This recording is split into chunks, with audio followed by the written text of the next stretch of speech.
Parasara online astro TV நேயர்கள் அனைவருக்கும் வணக்கம். பரமத்தி வேலுடன் சந்திரன் பேசுகிறேன்.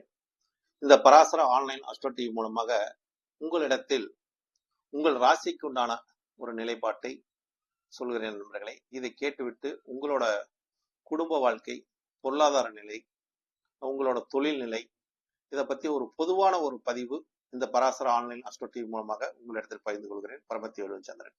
அதாவது இன்றைய ராசி பலனாக பார்க்கும்போது ரிஷப ராசியோட ஒரு தன்மையை பத்தி பேசலாம்னுங்கிறேன். ரிஷபம் இந்த ராசியில பிறக்கிறவங்க பாத்தீங்கன்னு வச்சுக்கோங்க, கிருத்திகை நட்சத்திரத்தில் பிறந்திருப்பாங்க. அதுக்கடுத்து பாத்தீங்கன்னா ரோகிணி நட்சத்திரத்தில் பிறந்திருப்பாங்க, மிருகசீரிட நட்சத்திரத்தில் பிறந்திருப்பாங்க. இந்த 3 நட்சத்திரமே இந்த ரிஷப ராசியில் இடம்பெறக்கூடிய ஒரு நட்சத்திரமாக இடம்பெறுகிறது. அதே மாதிரி ரிஷப ராசி என்பதே சுக்கிரனோட ஆதிக்கம் நிறைந்த ஒரு ராசி.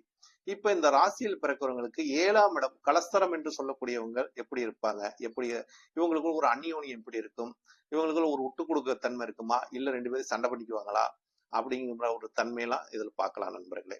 அப்ப முதல் இந்த ராசியோட தன்மையை பார்க்கும்போது இந்த ராசிக்காரங்க குடும்பத்துக்காக தன்னோட வாழ்க்கையை அர்ப்பணிக்கக்கூடியவராக இருப்பாங்க. பொருளாதார நிலையும் உங்களுக்கு ஒரு தாராளமா இருக்கக்கூடிய ராசியாக இந்த ரிஷப ராசிக்காரங்க எப்பொழுதுமே தன்னை ஒரு அழகாக வைத்துக் கொள்வார்கள். தன்னை அழகாக வைத்துக் கொள்வார்கள், தன் குடும்பத்தையும் அழகாக வைத்துக் கொள்வார்கள். பிறர் மத்தியில் கொஞ்சம் பளிச்சுன்னு தெரியற மாதிரி இவங்களோட நிலைப்பாடு இருக்கும். ரிஷப ராசிக்காரங்களுக்கு மட்டும் இந்த தன்மை. ஏன்னா இவங்களுக்கு வரக்கூடிய ஒரு தன்மை, ஏன்னா ஒருத்தருக்கு வரக்கூடிய ஒரு நிலைப்பாடு நம்ம எப்படி சொல்லலாம்னு பாத்தீங்கன்னா, மனைவி தாங்க. மனைவி, நண்பர்கள், இவங்களை வச்சுதான் அவங்களோட யார் என்பதை ஒவ்வொருத்தராலையும் சொல்ல முடியும். அப்படின்னு பார்த்தோம்னா இந்த ரிஷப ராசிக்காரங்களை பாத்தீங்கன்னு வச்சுக்கோங்க, அதிக அளவில் நண்பர்கள் இருப்பாங்க. நண்பர்களிடத்துல இவங்கெல்லாம் எப்பொழுதுமே ஒரு ரகசியத்தை பகிர்ந்து கொள்வார்கள். ரகசியத்தை யார்கிட்ட பகிர்ந்து கொள்வார்கள்? நண்பர்களிடம் பகிர்ந்து கொள்வார்கள்.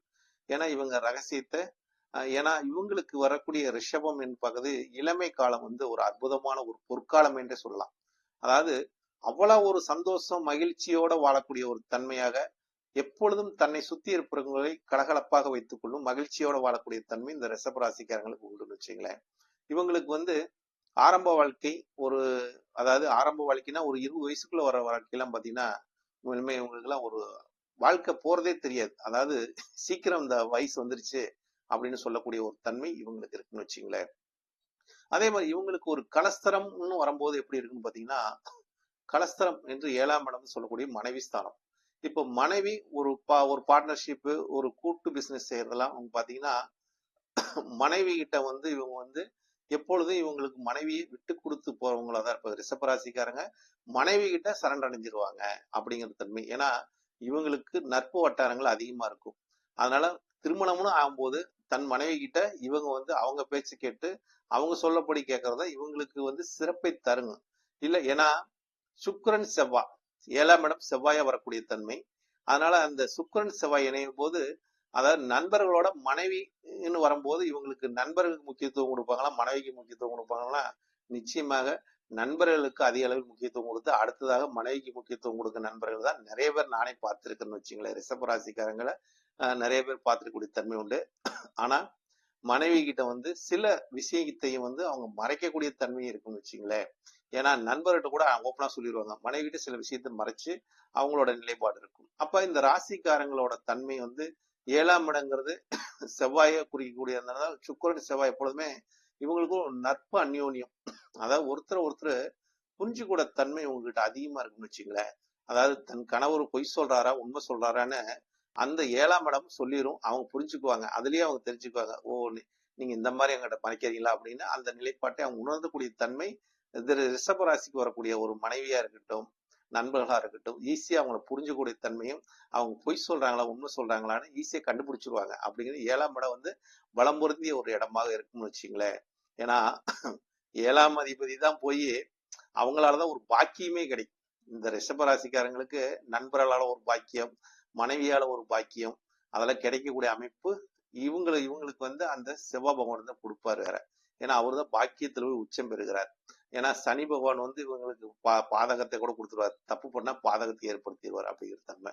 அப்ப இவங்களுக்கு குடும்ப நிலை, பொருளாதார நிலை எப்படி இருக்குன்னு பார்க்கும்போது, இவங்களுக்கு குடும்பம் அமைஞ்சதுக்கு அப்புறம் தாங்க வாழ்க்கையில் ஒரு மகிழ்ச்சி, வாழ்க்கையில் ஒரு சந்தோஷம், வாழ்க்கைக்கு ஒரு அர்த்தமே புரியும். அர்த்தம் ஏன்னா திருமணத்துக்கு அப்புறம் உங்களோட வாழ்க்கை போறதே தெரியாது. நம்ம எதை நோக்கி போறோம், எங்க போறோம் அப்படிங்கிறது தெரியாது.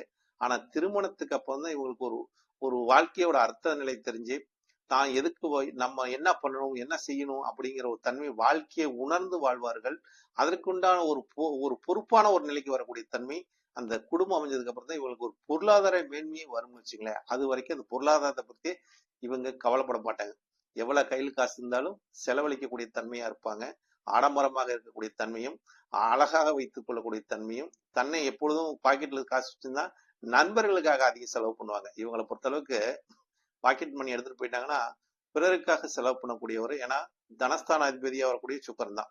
சுக்கரன் வந்து செலவழிக்கக்கூடிய ஒரு கிரகங்க. அதனால இந்த ராசியில் பிறக்கிறவங்க செலவு அதிகமா செய்வார்கள் என்பது ஆடம்பரத்துக்கு செலவு பண்ணுவாங்க, நண்பருக்கு செலவு பண்ணுவாங்க, ஒரு சிக்கனமா பண்றதோட அதிகமா பண்ணுவாங்க அப்படிங்கிற தன்மை இருக்குன்னு வச்சுங்களேன். அது மாதிரி ரிஷப ராசிக்காரங்களுக்கு பொருளாதார நிலை வந்து குடும்பத்துக்கு அப்புறம் குடும்பம் அமைஞ்சதுக்கு அப்புறம் இவங்களுக்கு ஒரு அங்கீகாரம் கிடைக்கக்கூடிய ஒரு தன்மை. தன் குழந்தைகள் பிறந்ததுக்கு அப்புறம் இன்னும் அந்த குழந்தைகள் மேல பற்று பாசம் வைக்கக்கூடிய தன்மை, குழந்தைகளை நேசிக்கக்கூடிய தன்மை, குழந்தைங்களை இவங்க அதிக அளவில் இவங்க வந்து பாசம் வைக்கக்கூடிய தன்மையெல்லாம் ரிஷபராசிக்காரங்களுக்கு உண்டு வச்சுங்களேன். ஏன்னா அந்த 5ஆம் இடம் பூர்வ புண்ணிய புத்திரஸ்தானத்தை குறிக்கிறதுனால அந்த 5ஆம் இடம் இவங்களுக்கு பிறக்கக்கூடிய குழந்தைகள் அதிகம் பார்க்கும்போது முதல் வந்து ஏன்னா இவங்களுக்கு கன்னி 5ஆம் இடமா வர்றதுனால 5ஆம் அதிபதி 2ஆம் இடத்துல வராங்க. அதனால குழந்தைகள் பிறந்ததுக்கு அப்புறம் தான் பொருளாதார மேன்மையும் வரும்னு வச்சுக்கங்களேன் அப்படின்னு எடுத்துக்கலாம். குழந்தைகள் பிறந்ததுக்கு அப்புறம் தான் பொருளாதார மேன்மையும் வரக்கூடிய தன்மை இருக்குது. அப்ப இவங்களுக்கு அடுத்த தொழில் ஸ்தானத்தை பத்தி பேசணும்னு வச்சுக்கோங்க. ரிஷபராசிக்காரங்களுக்கு தொழில் எப்படி இருக்குன்னு பாத்தீங்கன்னா, இந்த ராசி அதிபதியாக வரக்கூடியவர் சுக்கிர பகவான் 11 போய் உச்சம் பெறக்கூடிய தன்மை. அப்ப இவங்களுக்கு வந்து எதுவுமே ஒரு லாப நோக்கம் இல்லாம எந்த ஒரு வேலையும் செய்ய மாட்டாங்க. லாப நோக்கம் இருந்தாங்க அந்த வேலையை செய்வாங்க. நமக்கு என்ன லாபம் கிடைக்கும், என்ன ஆதாயம் இருக்கும். ஏன்னா தனத்தை போட்டு ஒரு தனத்தை எடுக்கிறாங்கன்னா ரொம்ப ரொம்ப உஷாரா இருப்பாங்கன்னு வச்சுக்கோங்களேன். ஏன்னா ஒரு முதலீடு போகும்போது அவங்களுக்கு வந்து ஆசைகள் அதிகமா இருக்கும். அது மாதிரி லாஸ் ஆகக்கூடிய தன்மை உண்டு. ஏன்னா 2ஆம் அதிபதி வரக்கூடிய புதன் பகவான் போய் லாபஸ்தானத்தில் போய் நீசம் அடைகிறார். அப்ப நம்ம அதிக அளவில் லாபத்தை எதிர்நோக்கி ஒரு பிசினஸ்க்கு ஒரு பணத்தை போட்டோமா இழக்கக்கூடிய தன்மை வந்துடும். ஏன்னா அஷ்டமாதிபதி கூட 2ஆம் அதிபதி போய் நீசம் அடைகிறதுனால நிச்சயமா அவங்களுக்கு ஒரு பெரிய இழப்புல சந்திப்பாங்க. அதனால பொருளாதார நிலையில மிக மிக கவனமாக இருக்கணும். எப்படின்னா இவங்கள ஒரு 40 வயசுக்கு மேல பாத்தீங்கன்னா ரிஷபராசிக்காரங்களை ஒரு தொழில் ஒரு முதலீடு பண்ணணும் கொஞ்சம் கவனமாக போடணும், கவனமாக கையாளணும் அப்படிங்கிற ஒரு தன்மை உங்களுக்கு நல்லதுன்னு வச்சுக்கல. அடுத்தது இவங்களோட தொழில் நிலை எப்பொழுதுமே நல்ல ஒரு முன்னேற்றத்தை கொடுக்கக்கூடிய தன்மை தான். அதாவது இவங்க கலகலகப்பா பேசி ஒரு தொழில் ஒரு கெட்டிகாரத்தன்மை இருக்குன்னு வச்சுங்களேன். இவங்களாம் ஒரு வர்த்தகம்லாம் செய்யும்போது ஒரு கடையில வந்து ஒரு வியாபாரம் பண்ணும்போது இவங்கெல்லாம் பாத்தீங்கன்னா பிறரை வந்து ஒரு கவர்ச்சிகரமாக கவர் பண்ணக்கூடிய தன்மை. இவங்க வந்து அவங்களோட பேசுற விதத்திலேயே இவங்க வந்து தன்னோட காரியத்தை சாதித்துக்குவாருங்க அப்படிங்கிற ஒரு தன்மையெல்லாம் இவங்க வியாபாரத்துல கெட்டிக்காரங்கன்னே சொல்லலாம். ரிஷபராசிக்காரங்க வந்து வியாபாரம் பண்ணுவதில் கெட்டிக்காரங்க. அதே மாதிரி இவங்க தொழில் ஒரு ஒரு பிறர் இடத்துக்கு போய் ஒரு அடிமையாக வேலை செஞ்சாலும் ஒரு கம்பெனியில் வேலை செஞ்சாலும் தொழில் வந்து இவங்களோட திறமைன்னு தனித்துவமா இருக்கும். ஏன்னா தனித்துவமா இருக்கும். எல்லாத்துக்கிட்டையும் நல்ல ஒரு கலகலப்பாக ஒரு அந்த இடத்த கலகலப்பா வச்சுக்குவாங்க. இவங்களை பொறுத்தளவுக்கு இவங்ககிட்ட அந்த சிரிப்பு தன்மைங்கிறது கொஞ்சம் அதிகமா இருக்குன்னு வச்சுங்களேன். அதே மாதிரி இவங்க பேசுறத வந்து அதிக அளவில் கொஞ்சம் கண்டுபிடிக்கிறது ரொம்ப பெரிய விஷயமா இருக்கும். அந்த மாதிரி ரகசியமா பேசுற மாதிரி தான் ஒரு எதையுமே பேசுவாங்க அப்படிங்கிற ஒரு தன்மை உண்டு. ஆனா இவங்க எப்பொழுதுமே இவங்ககிட்ட பேசும்போது கொஞ்சம் நல்லா இருக்கும்னு வச்சுங்களேன். இவங்களுக்கு ஒரு தொழில் நிலையம் அப்படி பார்க்கும்போது இவங்க தொழில் நிலையில ஒரு கெட்டிகாரர்களா இருப்பாங்க. தொழில் நிலையில முன்னேற்றம் அடையக்கூடிய தன்மை, நண்பர்களால் ஆதாயம் பாக்கியத்தை அடையக்கூடிய தன்மை, இவங்க குழந்தைங்களால நல்ல முன்னேற்றத்தை அடையக்கூடிய தன்மை, குழந்தைகள் பிறந்ததுக்கு அப்புறம் பொருளாதார நிலையே இவங்களுக்கு உயரும் என்ற நிலைப்பாடு இருக்குது. இவங்க எதுல ஒரு ஜாக்கிரதையா இருக்கணும், ரிஷபராசிக்காரங்க யாருக்கிட்ட கவனமா இருக்கணும் அப்படின்னு பாத்தீங்கன்னா, இவங்களுக்கு வந்து பாத்தீங்கன்னா வச்சுக்கோங்க, இவங்களுக்கு 6ஆம் அதிபதி எதிரி ஸ்தானமா வரக்கூடிய அவரே போய் 6ஆம் இடத்துல இருக்காரு.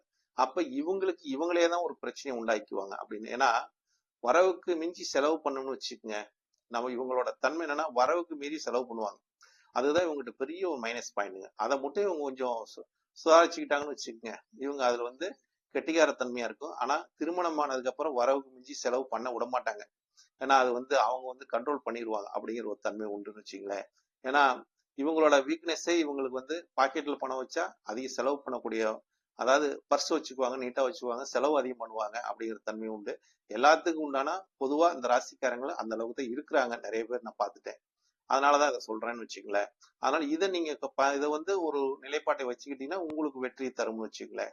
அதாவது பொருளாதார நிலை வந்து உங்களுக்கு சரிவை நோக்கி போகாது என்ற ஒரு நிலைப்பாடு தான். அப்ப இந்த ராசிக்காரங்களுக்கு எப்பொழுதுமே பிறரை நேசிக்கக்கூடியவர்களாக தான் இருக்கிறாங்க. பிறர்னால இவங்களுக்கு ஆதாயம் அடையக்கூடிய தன்மை. இவங்களை வச்சு பிறர் நண்பர்கள்லாம் நல்ல ஒரு சந்தோஷம் அடைவார்கள். பிறரை சந்தோஷமாக வைத்துக் கொள்வதும், குடும்பத்தையும் சந்தோஷமா வைத்துக் கொள்வதும், முதலிடத்திலேயே சந்தோஷமா இருப்பது ஒரே ராசிக்காரன் கேட்டீங்கன்னா, ரிஷபராசியில் பிறக்கிறவங்க எப்பொழுதுமே தன்னையும் தன்னை சார்ந்தவர்களையும் எப்பொழுதும் ஒரு மகிழ்ச்சியாக வைத்துக் கொள்ளக்கூடிய நண்பர்களாக இவங்க இருப்பார்கள். இவங்க கூட இருந்தாவே ஒரு மகிழ்ச்சியாக இருக்கும், சந்தோஷமாக இருக்கும். எதை பத்தி கவலைப்படாத ஒரு மனிதர்களாக இவங்களோட வாழ்க்கை ஒரு நல்ல ஒரு பயணமாக இருக்கு நண்பர்களே. இந்த ராசிக்கு உண்டான ஒரு தன்மையை சொல்லியிருக்கிறேன். அதுக்கப்புறம் உங்களோட கருத்தை இந்த பராசர ஆன்லைன் அஸ்ட்ரோ டிவி மூலமாக கருத்தை பதிவிடுங்க நண்பர்களே. மீண்டும் அடுத்த ராசி பதிவிடுகிறேன். வாழ்க வளமுடன். பரமத்தி வேலுடன் சந்திரன்.